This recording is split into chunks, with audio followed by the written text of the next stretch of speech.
Welcome to this channel. आप लोग का स्वागत है इस चैनल पर। मैं विजय कुमार।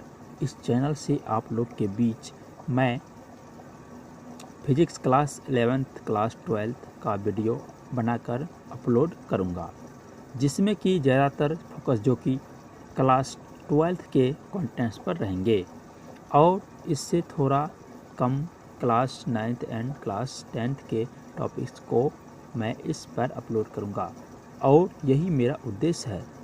थोड़ा स्टूडेंट्स लोग जो फिजिक्स समझने में थोड़ा प्रॉब्लम होता है, तो मैं अपना पर्सनल एक्सपीरियंस शेयर करता हूं कि आप इसे आसानी से समझ सकते हैं। थोड़ा इसके लिए प्रॉपर राइट डायरेक्शन की ज़रूरत है, डायरेक्शन चाहिए एंड राइट वे चाहिए। So don't be scared and worry. Relax रहिए और आराम से इस प्लेटफॉर्म से आप लोग के बीच बेहतर से बेहतर कंटेंट्स में बनाकर कोशिश करूंगा कि आप लोग के बीच लाऊं और आप लोग इसे आसानी से समझ सकें। सबसे पहले आप लोग को क्लास 11th के कुछ बेसिक कंटेंट्स के से अवगत कराता हूं कि साइंस क्या है। तो सबसे पहले साइंस के बारे में जानिए। तो चलिए स्टार्ट करते हैं आज का लेक्चर। तो देखिए, यहाँ पर जो है साइंस का अर्थ क्या होता है? विज्ञान। ये साइंटिनिया से लिया गया लैटिन वर्ड है, जिसका अर्थ होता है जानना। ठीक है, आगे हम देखेंगे। साइंस लैटिन शब्द साइंटिनिया से लिया गया है, जिसका अर्थ है टू नो, अर्थात जानना। अतः किसी भी चीज़ों को जानना ही साइंस है। साइंस का क्षेत्र इतना विशाल है कि उसे एक ही साथ नहीं पढ़ सकते, अतः इसे विभिन्न भागों में बांटा गया है। तो देखिए किस किस भागों में बांटा गया है। साइंस जो है आपको physics, chemistry, maths, bio, geology, astrology, etc। ठीक है।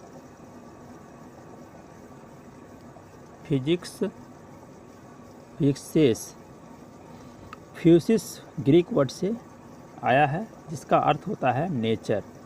ठीक है, जिसका अर्थ क्या होता है? नेचर, प्राकृतिक। ठीक है। फिजिक्स ग्रीक शब्द फ्यूसिस से लिया गया है, जिसका अर्थ है नेचर, अर्थात प्रकृति का अध्ययन ही क्या है? फिजिक्स है।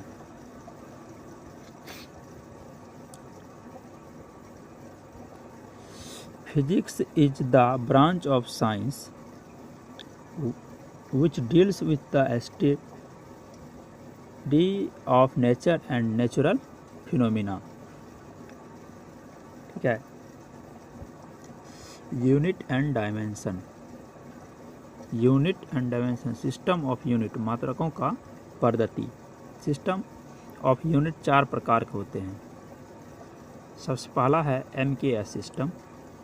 जब मास, लेंथ और टाइम को किलोग्राम, मीटर तथा सेकंड में व्यक्त करते हैं तो उसे MKS सिस्टम कहते हैं। CGS system.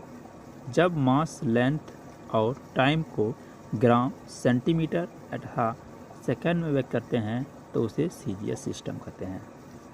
समझते जाइए दोस्तों, बहुत ही सटीक भाषा में लिखा गया है। उसके बाद है FPS सिस्टम। जब मास, लेंथ और टाइम को पाउंड, फुट और सेकंड में व्यक्त किया करते हैं तो उसे FPS सिस्टम कहते हैं। उसके बाद है SI सिस्टम। SI सिस्टम क्या है? CGPM ने सन 1971 में इस मीटिंग का आयोजन किया। तत्पश्चात एक सिस्टम बनाकर सामने आया, जिसे SI मात्रक के नाम से जानते हैं। MKS सिस्टम विकसित रूप है। फिर नेक्स्ट है कुछ पॉइंट। नेक्स्ट देखिए क्या है। इसे नवीन MKS सिस्टम भी कहते हैं।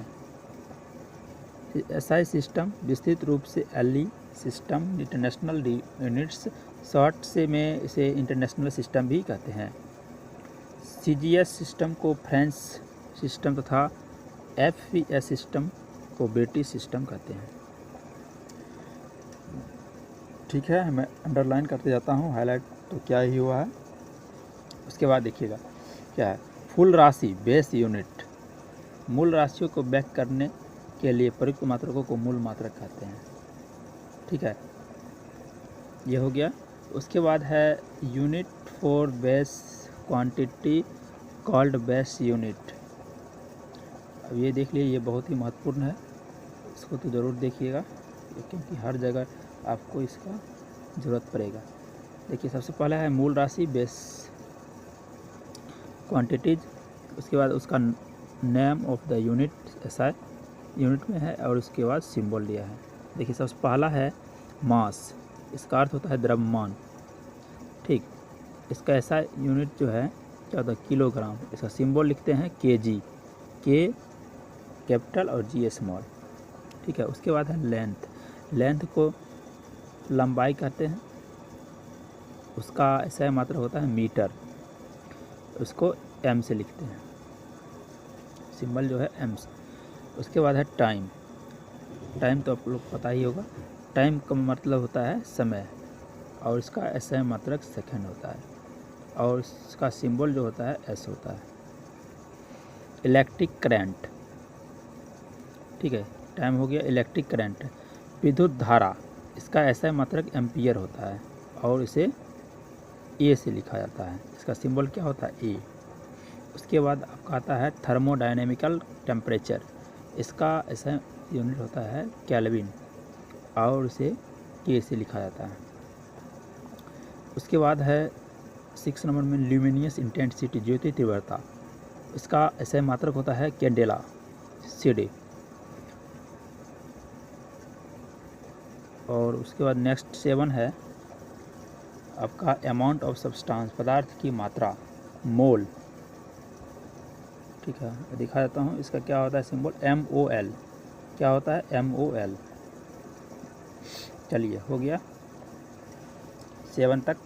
आप देखिए इसे 7 आधारी राशि इसे 7 आधारी मात्रक भी कहते हैं।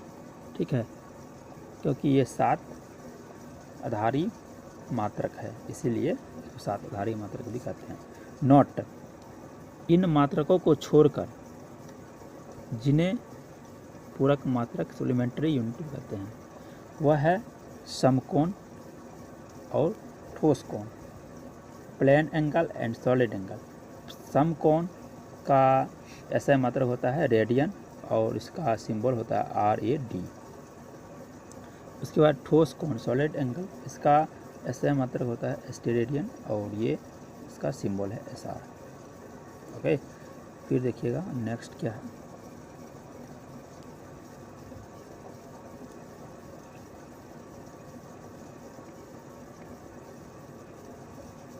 व्युत्पन्न मात्रक डिराइव्ड यूनिट, बेस यूनिट को आपस में इंटरमिक्स करने से के पश्चात जो अन्य मात्रक प्राप्त होता है उसे व्युत्पन्न मात्रक कहते हैं।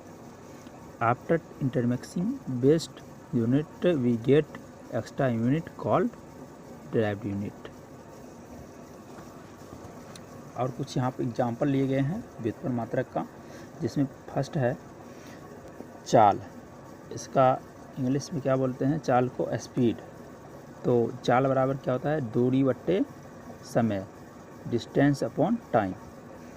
तो दूरी को हम m से लिखते हैं और समय को s से, और इसका जो डायमेंशनल फॉर्मूला होता है ms/-1। ठीक है, ये कैसे निकला है ms/-1। तो ये आप जानना चाहते हैं कि डायमेंशनल फार्मूला कैसे निकाला जाता है। इसके लिए मैं पहले से वीडियो बनाकर एक चैनल है जिसका नाम है ऑक्सफोर्ड एकेडमी, उस पर अपलोड कर चुका हूं, जो कि वो चैनल है हमारे जो ऑफलाइन कोचिंग क्लास चलते हैं उसके नाम से है। तो उस पर मैं वीडियो बनाकर अपलोड किया हूँ, तो आप जाकर उसको देख सकते हैं। तो मैं जो है उसका जो वीडियो का लिंक है उसको भी इस वीडियो के डिस्क्रिप्शन में डाल दूँगा, ठीक है। वहाँ से जाकर आप पढ़ सकते हैं, अच्छे से उसको समझ सकते हैं, अच्छे से एक्सप्लेन किया गया है इसलिए। तो चलिए आगे बढ़ते हैं। उसके बाद है वेग। वेग क्या होता है? वेग वेलोसिटी बराबर होता है विस्थापन बट्टे क्या समय, डिस्प्लेसमेंट अपॉन टाइम इंग्लिश में है, ठीक है। तो इसको हम लिखते हैं मीटर बट्टे सेकेंड, m बट्टे s। इसका भी डायमेंशनल फॉर्मूला क्या हो जाएगा, ms⁻⁻1, क्योंकि देखिए ये क्या है भाग में क्या होता है कि घट जाता है ना पावर, तो ms/⁻⁻1 हो जाएगा, ठीक है। और आगे भी देखते हैं फिर। उसके बाद त्वरण है, त्वरण एक्सेलरेशन, त्वरण बराबर क्या होता है वेग बट्टे समय, तो m बट्टे s बराबर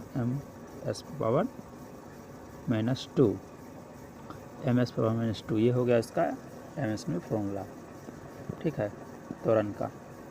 उसके बाद है बल।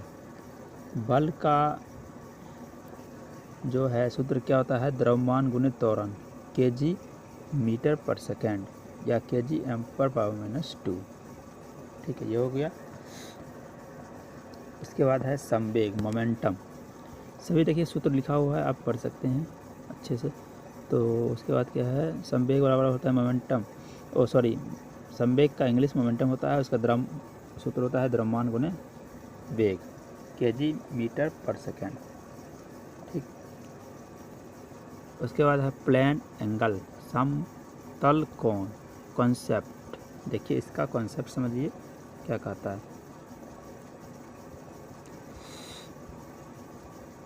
तो देखिए क्या लिखा है, जब किसी वृत्त के त्रिज्या के बराबर चाप हो तो उससे बने केंद्र पर जो कोण है समतल कोण होंगे, ठीक है, प्लेन एंगल। तो इसमें जो है चाप होता है, चाप बराबर क्या होता है त्रिज्या गुणे कोण। देखिए यही इसका फिगर है, यहाँ फिगर भी बना दिया गया है, फिगर आप देख सकते हैं यहाँ पर, है ना।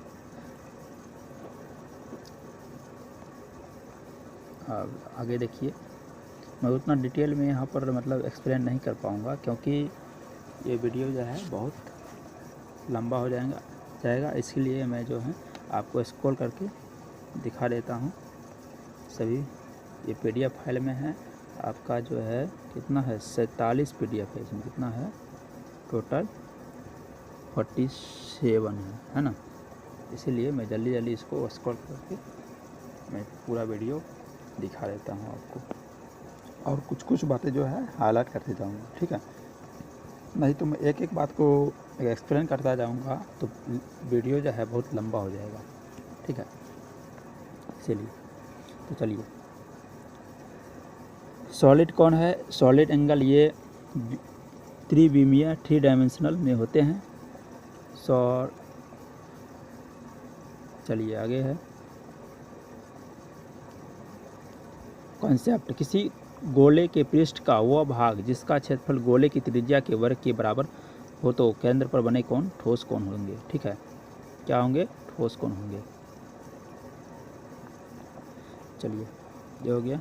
फिर है डायमेंशनल बीमा क्या है, किसी भौतिक राशि का व्युत्पन्न मात्रक करने के लिए मूल मात्रकों का कुछ घातें चढ़ानी पड़ती है, ये घातें उस भौतिक राशि की बीमा कहलाती है। दूसरे शब्द में कहा जाए तो किसी भौतिक राशि की बीमा उन घातांकों को कहते हैं जिन्हें हम उस राशि को व्यक्त करने के लिए मूल राशि पर चढ़ाना पड़ता है। बीमीय सूत्र क्या है, डायमेंशनल फॉर्मूला, किसी भौतिक राशि का बीमीय सूत्र वह है जो दर्शाता है कि उस भौतिक राशि में किस मूल राशि की कितनी बीमा है।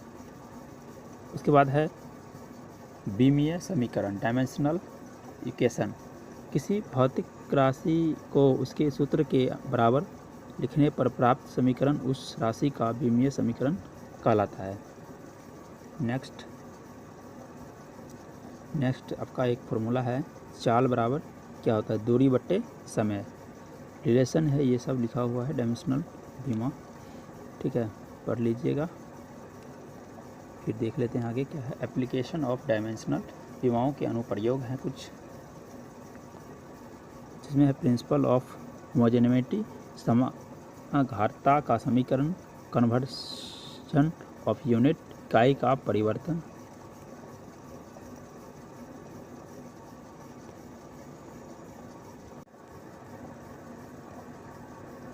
तो अभी तक हमने जितने भी बातें पढ़े हैं ये बहुत महत्वपूर्ण है। ये नोट आप चाहे तो इसको आप कॉपी में अच्छे से बना भी सकते हैं, ठीक है, ताकि कभी भी पढ़ने के लिए आपका काम आ जाए। चलिए आगे है समघातता का सिद्धांत, ठीक है। देखिए क्या है समघातता का सिद्धांत। जब किसी समीकरण में LHS का डायमेंशन और RHS के प्रत्येक पद का डायमेंशन समान हो तो वह सिद्धांत समानता सिद्धांत कहलाता है। नोट है, इस सिद्धांत का उपयोग किसी भी समीकरण की सत्यता की जांच करने के लिए किया जाता है। एग्जाम्पल के लिए यहाँ देख दिए हैं कि S बराबर UT plus half AT square, जहाँ S बराबर दूरी, U बराबर 4, A बराबर त्वरण, T बराबर टाइम समय। तो LHS बराबर होता है S बराबर L। देखिए प्रूव किया गया है यहाँ से। तो पहले RHS लिया, UT बराबर LT माइनस 1, सभी का डायमेंशन फॉर्मूला लगाया गया, और यहाँ पे AT स्क्वायर बराबर LT माइनस 2T स्क्वायर इस तरीके से बताया गया है। देखिए यहाँ पर LT और 0 बराबर L निकला। उसके बाद अतः यह समीकरण प्रिंसिपल ऑफ होमोजेनिटी का पालन करता है, इसलिए समीकरण क्या है, सही है। बस ये करना, डायमेंशनल फॉर्मूला लगाना है सभी में, आपका समीकरण संतुलन हो जाएगा, सही हो जाएगा, सिद्ध हो जाएगा। इसके बाद है क्या है, लिमिटेशन। विमीय रूप से सही समीकरण जरूरी रूप से कि वह वास्तविक रूप से सही होंगे, इसके लिए विमीय रूप से गलत समीकरण का निश्चित रूप से गलत होंगे। जैसे कि एग्जाम्पल S बराबर UT plus half AT square, S बराबर UT प्लस है AT स्क्वायर। ये दोनों समीकरण विमीय रूप से सही है लेकिन वास्तविक रूप से नहीं है।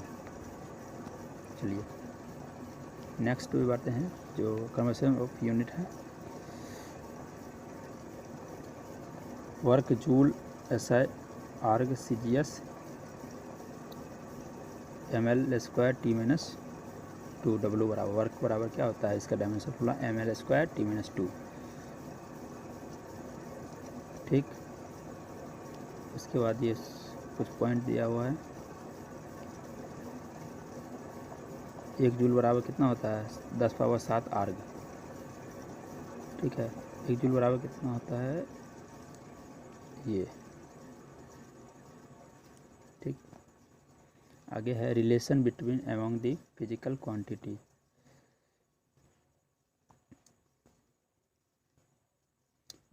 विभिन्न भौतिक राशियों के बीच संबंध स्थापित करना। यदि किसी भौतिक राशि के विषय में यह ज्ञात है कि वह किन किन राशियों पर निर्भर करती है, तो हम उन राशियों का डायमेंशनल लिखकर उनके बीच संबंध स्थापित कर सकते हैं। जैसे सरल लोलक, सिंपल पेंडुलम का आवर्त ज्ञात करो।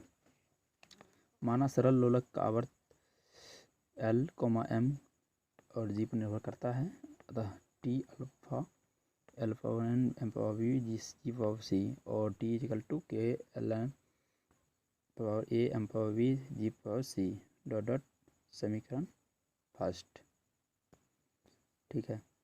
उसके बाद और क्या करेंगे, M0 L0 T = L A M/B LT/2 और M0 L0 T = L A + C M/B T/-C okay, जैसे कि एक पेंडुलम यहाँ दिखाया गया है। देखिए पेंडुलम को यहाँ से चलाया गया है। ये देखिए यहाँ पर एक धागा में बांधा गया है पेंडुलम, ये है। देखिए ऐसे बना हुआ है पेंडुलम, ये चल रहा है आगे पीछे। यहाँ आया, फिर यहाँ रिवर्स जाएगा, फिर यहाँ जाएगा। ठीक है, ये पेंडुलम बना हुआ है। और यहाँ पर क्या है, यहाँ पर जो ये एंगल जो है किस पर आएगा, अभिलंब की ओर, मतलब 90 डिग्री पर जब आएगा तो मास क्या होगा, इक्वल हो जाएंगे ना। ग्रेविटी कहाँ लगा है, नीचे की ओर लग रहा है ना। देखिए ग्रेविटी जी का साइन भी दिया हुआ है। ठीक है, उसके बाद दोनों तरफ पावर की गणना करें। यहाँ दोनों होगा, क्या होगा, दोनों सही से नहीं प्रिंट हुआ, इसलिए दोनों तरफ पावर की गणना करने पर, अब देखिए दोनों तरफ गणना करेंगे तो क्या आएंगे, a plus c equal to 0 dot dot समीकरण सेकंड, बी बराबर 0 माइनस 2c बराबर 1, तो c बराबर -1/2। सी का समीकरण सेकंड रखने पर ए बराबर हाफ हो जाएगा। इसके बाद है ए बी सी का मान समीकरण 1 में रखने पर रख देंगे, समीकरण 1 में। इसके बाद देखिए समीकरण 1 क्या है, ये है, इसमें रख देंगे समीकरण 1। चलिए इस प्रकार से जो है हमारा डेरिवेटिव निकलेगा, ये निकलेगा यहाँ फाइनली।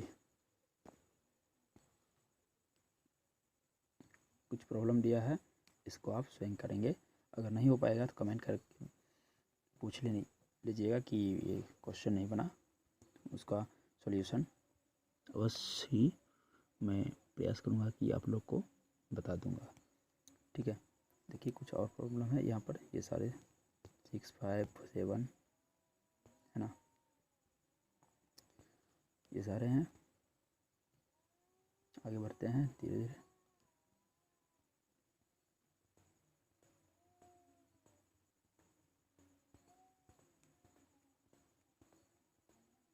एकदम धीरे धीरे बढ़ता हूँ ताकि आप लोग को सभी चीज़ दिखाई पड़े अच्छे से। चलिए फिर आ गया आपका कुछ महत्वपूर्ण पॉइंट। ये सभी जितने भी आप अब तक हमने बताया है बहुत ही महत्वपूर्ण है। आप इसको कर लेंगे तो शायद ही आपको कहीं प्रॉब्लम होंगे बेसिक में। ठीक है, चलिए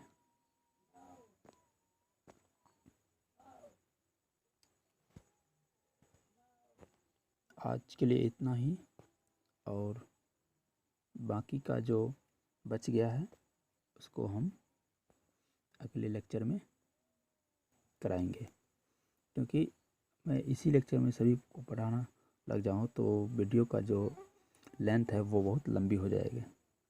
सो थैंक यू। अगर आप बस आज के लिए इतना लेक्चर देते हैं। अगर आपको ये चैनल पसंद आता है तो लाइक, सब्सक्राइब, शेयर कर दीजिए। Thank you. चलिए।